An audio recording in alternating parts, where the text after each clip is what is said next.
Alright, so Blue Beetle has finally come out, so let's talk about it. Xolo as Blue Beetle was a really good choice because he plays a very relatable character here that you just want to see win. And him as Blue Beetle was also really good. He had a lot of quips that kind of reminded me of Spider-Man. Also, I believe the first version of Blue Beetle that ever came out as a comic book was actually in the 1930s, which is very strange because I didn't know about this character until this year. The family is probably the best part of the entire movie, although there are some siblings in this movie that aren't as funny as everyone else. Obviously, George Lopez is, like I said in my out of the theater reaction, is the funniest person in this movie by a mile. But there is a sister in this movie that's not necessarily the most funny. Also, the grandma in this movie is hilarious. And because I was mostly invested in the family, when the goofy things happened towards the end, it didn't really bother me as much as I thought it was going to. Bust it down, bust it down. Nana? I advise we back away. What the fuck is this piece of shit? The movie also knows when to actually be emotional and take itself seriously, which is one of my favorite parts because we all know that MCU movies have been having a struggle with this. Plus, there's some genuinely emotional scenes in this movie that actually almost got me at times. The action for this movie is actually really refreshing for a superhero movie because there were genuine moments in this movie where I was actually engaged with the action scenes. The execution of it kind of felt like a video game that you would play.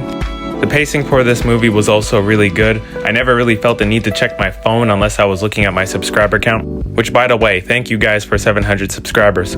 The movie not having this big universal threat or multiversal threat that might destroy the entire universe was also one of the reasons why I really liked this movie. The neon soundtrack that we got for this movie was also really well done, and also it kind of felt like cyberpunk at times with the music. Alright, let's get into some criticisms that I had for this movie, and the first one is that this movie is generic and predictable. Obviously, outside of the family aspect, everything else in this movie is pretty much average, whether it's the villain, Blue Beetle having to overcome this unnecessary thing that he has gotten and now he has to accept who he is, we've seen that before, or even Jenny, who is pretty much the predictable love interest. There's also a very big plot convenience that literally happens because a certain character is supposed to die and they didn't find a good reason to kill him off, so one of the other characters in this movie end up falling over and it literally looked like they tripped on air. Like I said before, the villains for this movie are easily the weakest part of the movie for me because the first villain was just some egotistical person who wants to get an item. The second villain for this movie was very similar to Blue Beetle because he had similar powers. I believe they're the same race as well. But he also had a very tragic backstory that I thought could have been more explored.